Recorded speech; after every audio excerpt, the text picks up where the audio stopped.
리플 XRP랑 함께 성실하게 달려나가는 코인 신사 채널입니다. 저는 언제나 업비트랑 빗썸, 현물 매매 원칙으로서 안정적인 길만을 권장드리고 있고요. 현실적인 비중 조절과 흔들리지 않는 원칙으로서 이 시장의 중요한 이슈들 진심으로 전달 도움 드리도록 하겠습니다. 리플이 스위프트 점유율 1%만 잡아도 XRP는 $100 간다라는 말 한 번쯤은 들어보셨을 겁니다. 현재 리플 커뮤니티를 강타하고 있는 XRP 수많은 상승론 중에서 가장 깊고 가장 강력한 연관이 있는 게 바로 스위프트 점유율에 대해서 XRP가 가져가게 되는 건데요. 그렇다면 먼저 스위프트부터 살펴보도록 하겠습니다. 매일매일 약 5조 달러 규모의 국제 결제 메시지를 주고받는 글로벌 네트워크가 바로 스위프트인데, 여기서 중요한 점은요, 이 스위프트는 돈을 직접 옮기는 시스템이 아니죠. 은행 간의 메시지만을 전달하는 이런 통신망이라는 사실입니다. 돈은 여전히 은행 계좌 사이에서 며칠씩 걸려가지고 움직이는 거고, 수수료도 건당 $20에서 $30씩 상당히 많이 붙습니다. 이런 비효율 때문에 글로벌 금융이 늘 혁신 대상을 찾고 있었고, 여기서 바로 리플과 XRP가 등장을 한다는 거예요. XRP 네트워크 같은 경우는 송금 자체가 평균 3에서 5초 만에 끝나죠. 수수료는 $0.002 수준에 불과합니다. 은행이 기존 방식 대신에 XRP를 쓰면 몇 날 며칠 걸리던 국제 송금이 몇 초 만에 끝나고 수수료는 거의 없는 수준으로 떨어지게 되는 겁니다. 실제로 일본의 SBI 리밋 같은 경우는 동남아 송금에 XRP 기반 솔루션을 적용을 했고, 필리핀이나 태국 같은 해외 코리도어에서도 리플의 주문형 유동성 ODA를 통해서 송금 가치도 처리하고 있습니다. 이 멕시코의 한 금융 파트너는 이 시스템 덕분에 분기당 수억 달러 정도의 비용을 절감했다라고 보고했죠. 즉 이런 것들이 단순한 가능성이 아니라 이미 일부 구간에서 실행 중에 있는 현실이라는 거예요. 그렇다면 왜 지금 갈링하우스 CEO는 2030년까지 스위프트의 14%를 XRP가 처리할 수 있다는 발언을 던진 걸까요? 단순하게 시장 기대감을 높이려는 쇼맨십일 수도 있겠습니다. 하지만 여기서 중요한 거는 XRP를 둘러싼 환경이 과거랑 다르게 제도권 안으로 점점 들어오고 있다는 건데요. 2023년 미국 법원 측에서는요, XRP 자체가 증권이 아니라는 판결을 내렸습니다. 유럽의 미카 규제는 XRP를 일반 디지털 자산으로 분류했고, 일본은 이미 오래전부터 XRP를 결제 자산으로 인정을 해왔습니다. 이제 미국에서도 ETF 논의 자체가 본격화되고 있죠. 만약에 XRP ETF가 현실화된다면 기관 자금들이 대거 들어올 수가 있는 거고, 이런 것들이 과거랑은 차원 자체가 다른 수요를 만들어낼 수가 있다는 거예요. 게다가 리플 같은 경우는 RLUSD라는 스테이블 코인을 발행해서 은행과의 연결고리를 더 강화하려고 하고 있죠. 이 스테이블 코인과 XRP의 조합 자체가 실시간 유동성 공급 그리고 안정된 결제 단위라는 퍼즐을 완성을 하게 되는 겁니다. 그리고 스위프트 거래의 단 1%만 XRP가 처리되더라도 XRP 가격은 $80에서 $120 구간까지 급격하게 뛸 수 있다는 전망에 대해서 살펴보면요, 지금 가격에서 수십 배 이상 상승하는 그림이겠죠. 이게 극단적인 예측까지 보면은 XRP가 $900까지 간다는 말도 있습니다. 하지만 이런 것들은 현실적으로 어려운 거는 맞아요. 왜냐면 XRP는 1000억 개라는 총 공급량을 가지고 있는데 매 월마다 일정 물량이 에스크로에서 풀려나가기 때문입니다. 여기에 고래 지갑들의 분배 패턴이라거나 거래소 내부 유통량 그리고 매도 압력들이 가격 형성에 상당한 영향을 줄 수밖에 없게 되고, 즉 단순하게 거래량 곱하기는 가격이라는 이런 계산 자체가 위험합니다. 실제 가격은 유통량, 회전율, 그리고 슬리피지, 그리고 스테이블코인과의 조합, 그리고 제도권 자금 유입 속도 같은 이런 여러가지 다양한 변수들이 맞물려가지고 결정이 되기 때문이에요. 하지만 여기서 우리 신사 채널에서 말씀드리는 것은 방향성만큼은 분명히 열려있다는 겁니다. XRP가 과거 단순 송금용 알트코인에서 이제는 글로벌 금융 백엔드 인프라 자산으로 변신하고 있는 과정인 거고, ISO 2002 국제 결제 표준과 연동이 되고 RLUSD 같은 스테이블코인과 결합이 되면서요, ETF 가능성까지도 거론이 되고 있죠. 이런 구조적인 변화 자체가 단순한 가격 투기를 넘어서 XRP가 진짜 금융 시스템 안으로 들어오고 있다는 완벽한 증거겠습니다. 그렇기 때문에 갈링하우스의 14% 발언 자체가 단순 숫자가 아니라 메시지입니다. XRP는 이제 금융의 무대 중앙에 서 있고요. 투자자가 봐야 될 거는 얼마에 간다가 아니라 어떤 역할을 차지하는가 여부겠죠. 여기서 중요한 건 시세의 소음이 아니라 구조의 방향성이겠습니다. 지금이 바로 XRP를 가격이 아니라 금융 인프라 자산으로 재인식하셔야 될 시점이겠죠. 그리고 실제로 이번에 스위프트가 컨센시스랑 손잡고 블록체인 기반 결제 시스템을 개발을 하기 시작을 했습니다. 지금까지 해외 송금을 해보신 분들 분명히 느껴보셨을 거예요. 돈을 보내면 바로 도착하지 않고 중간 은행을 거치면서 수수료도 붙고 주말이나 밤이면 그대로 멈춰버립니다. 빠르면 하루, 길면 몇 날 며칠이 걸리죠. 그런데 이런 불편에 대해서 블록체인은 이미 해결을 하고 있었다는 거예요. 스테이블코인이나 디파이 네트워크에서는 24시간 몇 초 만에 송금 자체가 끝나고, 결국 은행과 스위프트는 이런 새로운 경쟁자를 마주한 겁니다. 스위프트가 전세계 200개국 그리고 1만 1천 개 금융기관을 연결하는 글로벌 메시징 네트워크예요. 지금까지는 송금 메시지를 보내주는 역할이었었죠. 그런데 이번에는 그 메시지를 넘어가지고 블록체인 원장에 직접 기록하고 실시간으로 정산까지 하는 구조로 진화하겠다라고 발표한 겁니다. 이번 프로젝트 자체가 자체가 블록체인 전문 기업 컨센시스랑 협력해서 진행이 되고 있는 상황인데, 이 컨센시스는 이더리움 생태계의 핵심 기업이고요. 스마트 계약과 토크나 자산 관리 기술의 강점을 가지고 있습니다. 게다가 이미 30개 이상의 글로벌 대형은행이 이 개발에 참여하고 있다고 알려져 있는데요. 여기서 목표는 분명합니다. 24시간 끊김이 없는 국제 결제 인프라, 그리고 토큰화된 자산 교환까지도 지원하는 이 시스템을 만들겠다는 거겠죠. 그리고 여기서 중요한 거는 단순하게 이더리움 기술을 쓰느냐가 아닙니다. 이 스위프트 같은 경우는 기존 금융 규제 요건, 예를 들어 가지고 KYC나 자금 세탁 방지, 국가별 법적 틀까지도 충족시키는 규제 친화적 블록체인을 설계하겠다고 밝힌 거고, 즉 단순하게 빠른 송금이 아니라 금융당국이 인정할 수 있는 이런 형태로서 블록체인을 끌어들이고 있다는 거예요. 그리고 여기서 중요한 것은 상호 운용성입니다. 이번 시스템은 특정 하나의 블록체인만 쓰는 게 아니라요, 이 기존 금융망과 다양한 블록체인을 연결하는 게 가장 큰 핵심 설계인 거고, 이 컨센시스의 레이어 2인 리네아도 테스트에 포함됐다라는 보도가 있었죠. 이런 것들이 메시징 허브였던 스위프트가 이제 연결 허브로서 진화하겠다는 의미를 가지고 있습니다. 전통 금융의 최전선에 있는 스위프트조차도 이제 블록체인을 도입하고 있다는 사실, 이거 자체가 현재 규제기관과 기관 투자자들에게 블록체인은 더 이상 무시할 수 없는 인프라다, 이런 확신을 주는 거겠죠. 단기적으로는 여기에 대한 이더리움 생태계가 가장 먼저 주목받을 가능성이 커요. 이 기술적 기반이 컨센시스랑 이더리움 진영에서 출발을 하기 때문에. 하지만 중장기적으로 중요한 거는 상호 운용성입니다. 결국에 다양한 블록체인들이 연결되는 구조 속에서 이 브릿지 역할을 할 수 있는 자산들의 필요성은 점점 더 커질 수밖에 없는 거고, 여기서 리플 XRP의 이야기를 빼놓을 수가 없습니다. XRP가 본래 설계부터 국경 간의 결제랑 브릿지 통화 역할에 최적화된 자산입니다. 지금 당장은 이번 프로젝트랑 직접적인 연계 발표는 없겠지만요, 이 스위프트가 말하고 있는 목표, 상호 운용성과 24시간 결제는 바로 XRP가 강조해온 가치랑 겹친다라는 거예요. 즉 단기적으로 봤을 때 이더리움 생태계가 수혜를 받을 수가 있는 거고, 또 중장기적으로 봤을 때는 XRP 같은 브릿지형 자산이 제도권 인프라랑 연결될 기회가 열릴 수가 있겠습니다. 이런 것들에 대해서 우리 구독자분들 입장에서는 누가 지금 표면적으로 이름이 오르내리느냐 이런 거보다는요, 장기적인 구조 속에서 어떤 역할을 차지할 수 있느냐, 여기에 대해서 읽어보셔야겠습니다. 그리고 결국 이런 것들로 인해서 전통금융과 블록체인의 경계 자체가 허물어지고 있다는 신호인 거고, 이번 스위프트가 마음먹고 움직였다는 거는 곧 전세계 금융 인프라가 변하기 시작했다는 뜻이겠죠. 이런 것들이 암호화폐 시장 전체에 장기적인 긍정 요인으로 작용할 수 있겠습니다. 이더리움은 단기, 그리고 리플 XRP는 구조적인 기회, 이런 시나리오를 기억해 주시길 바라고요. 지금은 단순한 가격 변동보다는 이런 구조적인 전환을 읽는 눈이 더 중요하다 말씀드리고, 이런 흐름들에 대해서 우리 신사 채널 차원에서 모니터링 중에 있고요. 이에 따른 단기 반등 타점에서 빠르게 실시간 브리핑 도움 드리고 있기 때문에 우리 신사 채널 구독해 주신 분들 중에서 실시간 커뮤니티방 입장 원하시는 분들은 현재 보이시는 번호로 문자 신청 주시면 입장 도움 드리도록 하겠습니다. 그리고 드디어 XRP한테 제도권 진입의 문이 열릴 수 있는 가장 중요한 이벤트가 다가오고 있습니다. 바로 미국 증권거래위원회 SEC가 이르면은 10월달 중순에 리플 현물 ETF 승인 여부를 최종 결정할 수 있다는 소식인데요. 먼저 ETF가 무엇인지부터 쉽게 짚고 넘어가겠습니다. ETF 같은 경우는 주식처럼 사고 팔 수 있는 펀드인데 그 안에 코인이 들어있는 상품이요. 쉽게 말씀드려서 증권 계좌로 XRP를 살 수가 있게 되는 거겠죠. 이 기관 투자자들 입장에서는 보관 리스크라거나 규제 리스크 때문에 직접 코인을 매수하기가 어려웠었는데 ETF가 나오면은 합법적이고 안전한 루트가 생기는 겁니다. 바로 이런 지점들이 XRP한테는 엄청난 기회로 작용이 된다는 거고, 이번 승인 가능성이 주목받는 이유가 있습니다. 첫 번째로 미국 SEC가 이미 작년 비트코인과 이더리움 현물 ETF를 승인을 하면서 이에 따른 전례를 만든 바가 있었죠. 그리고 미국 SEC가 9월달에 새로운 상장 규정을 내놓았어요. 이런 부분들 지난 영상 통해서 상세히 설명드린 바가 있었는데, 간단하게 말하면 ETF 승인 절차가 간소화가 됐습니다. 과거에는 최장 240일이나 걸리던 심사가 이제는 75일 안팎으로 단축될 수 있다는 분석도 나오고 있고요.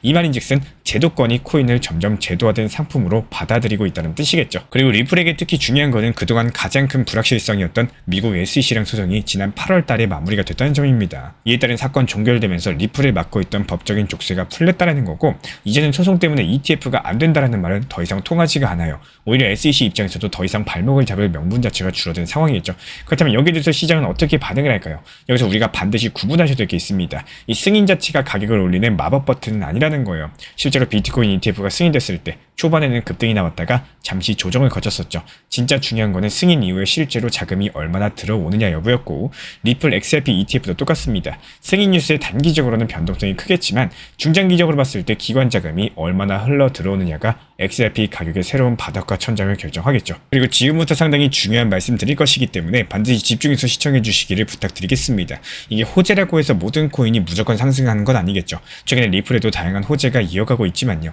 가격은 좀처럼 반응하지 않다 보니까 리플이 정말로 괜찮은 건가, 이거 진짜 호재가 맞나, 이런 의문을 가지신 분들이 많이 계실 겁니다. 제가 늘 말씀드리는 부분이 있어요. 호재 속에 숨어있는 악재, 그리고 악재 속에 숨어있는 호재까지도 읽으실 줄 아셔야 된다 말씀드려요. 표면적으로만 보이는 좋은 뉴스에 기대 심리가 앞서다 보면은 정작 발표 전에 이미 가격에 반영돼 버리고 막상 발표 시점에는 재료가 소진되면서 오히려 하락하는 경우가 많습니다. 이게 바로 투자 시장의 냉정한 현실인데요. 특히나 리플 같은 경우는 우리나라 투자자들의 관심이 지나치게 집중되어 있습니다. 여기서 문제는 이런 관심이 언제나 긍정적인 힘으로만 작용하지 않는다는 점인데요. 너무 높은 가격만 바라보고 또 보고 싶은 방향만 믿는 분들, 이런 분들이 많이 계시기 때문에 내가 팔고 싶은 가격과 실제로 팔아야 되는 가격은 전혀 다릅니다. 남들이 만원, 5만원, 10만원 간다라고 말해도 이런 것들은 바람일 뿐이지 현실적인 단기 고점은 따로 있다는 사실을 잊으시면 안 되고요. 이 투자에서 가장 위험한 태도 중에 하나가 바로 언젠가는 오르겠지라는 막연한 기대감입니다. 처음에 매수하고 나서 반년, 1년 정도는 이런 생각들이 버팀목이 될 수도 있겠지만 시간이 길어지면은 언젠가는이 오히려 불안과 부정으로 바뀌면서 결국에 가장 시장이 나쁠 때 손절하게 되는 경우가 많아요. 그리고 가만히 들고만 있는 게 중장기 투자가 아닙니다. 장기 투자가 되려면 심리적으로도 유리한 가격에서 들어가셔야 되는 거고, 그래야지 하락장이 와도 이제 기회다, 더 살 수 있겠다, 이런 마음이 생기면서 버텨내실 수가 있는 겁니다. 지금 시장 자체가 어렵다라고 해서 앞으로 더 어려워진다라고 장담할 수도, 또 반대로 무조건 좋아진다고 확신할 수도 없겠죠. 결국에 중요한 거는 시장이 오르든 내리든 흔들리지 않고 대응할 수 있는 나만의 원칙과 매매 기준을 세울 줄 아시는 겁니다. 그래야지만 이런 길고 힘든 시장에서 끝까지 살아남으실 수가 있는 거고, 저는 우리 구독자분들이 언제나 이런 원칙 속에서 더 유리한 위치에 설 수 있기를 응원 도움 드리도록 하겠습니다. 오랜 시간 동안 우리 신사 채널 믿고 함께 달려와 주신 구독자분들 진심으로 감사드립니다. 처음에 우리가 리플 최소 10배 이상 간다, 이렇게 강력한 믿음을 품고 시작했던 그 시절이 아직도 생생한데요. 그때는 리플 가격이 300원대였죠. 그때랑 비교하면 지금은 이미 15배 이상 올라와 있습니다. 하지만 여기 계신 우리 리플 홀더분들, 그리고 신사 채널 가족분들, 아직도 배가 고픈 것도 사실이죠. 왜냐면 우리는 리플은 아직도 멀었다, 훨씬 더 많이 갈 거다, 이런 확신을 갖고 있기 때문입니다. 그래서 이런 말씀 꼭 드리고 싶습니다. 지금까지의 상승은 그냥 예고편일 뿐입니다. 진짜 본편은 이제부터 시작인 거고, 앞으로도 우리 신사 채널 더욱더 힘차게, 더 깊이 있게 끝까지 같이 함께 달려가 보도록 하겠습니다. 리플 매매 패턴에 대해서 우리 구독자분들 의견도 갈리고 있습니다. 4848 하면은 평균 단가만 올라간다라는 분도 있고, 그것보다는 개수를 늘려나가는 게 관건이라고 하신 분들도 있었어요. 결론부터 말씀드리면은 두 가지 방법 모두 다 상황에 따라서 맞습니다. 그냥 오래 보유할 자신이 있으시다면은 가만히 들고 가셔도 되는 거고, 하지만 효율적인 매매 패턴을 원하신다면은 단기 고점에 일부 익절하시고 또 저점에서 다시 매수해 가시고 수량을 늘리는 전략 자체가 필요하다라는 거예요. 예를 들어가지고 이번에 4,850원 고점에 매도 체결이 되면서 4,550원과 4,150원 저점 매수를 기다리는 겁니다. 급하게 살 필요도 없이 일주일에서 2주일 뒤에 더 낮은 가격에 매수하시면은 같은 돈으로 더욱더 많은 수량까지도 확보가 가능하겠죠. 그리고 또 여기서 하락이 예상되면은 3,750원 같은 과감한 저점 타점도 걸어둡니다. 미국 SEC 소송 종료 소식이 나왔을 때도 마찬가지였죠. 고점에서 익절하고 나서 다시 저점 매수 타점을 세팅해가지고 수량을 늘려 나갔었고, 평균 단가가 조금 올라가더라도 수량이 더 늘어나면 최종 수익은 훨씬 더 커지게 됩니다.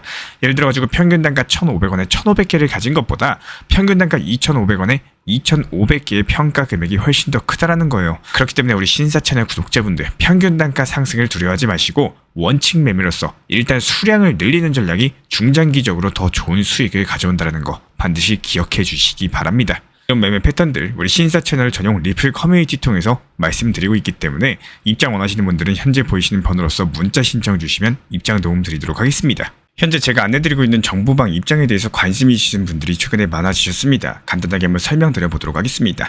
먼저 항상 무슨 일이 있어도 업비트, 빗썸, 현물 매매로서만 안내드리고 있기 때문에 원칙 매매를 잘 활용하시는 것들을 추천을 드려요. 이 세 가지 방으로서 안내를 드리고 있는데요. 첫 번째로 가장 구독자분들께서 관심 있어 하시는 리플 전용방입니다.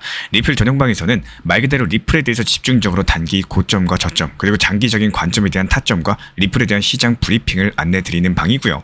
이 리플 전용방에서 안내드리고 있는 정보방 타점으로 단기 고점과 단기 저점에 대한 타점을 활용을 하시되, 신경 쓰는 매매가 아니라 목표가에 미리 걸어놓고 미국 시장이 활발한 새벽 시간대 혹은 업무 시간대도 신경 안 쓰면서 수익 실현과 저점 추가 매수 타점을 활용하는 방향으로서 안내 도움 드리고 있어요.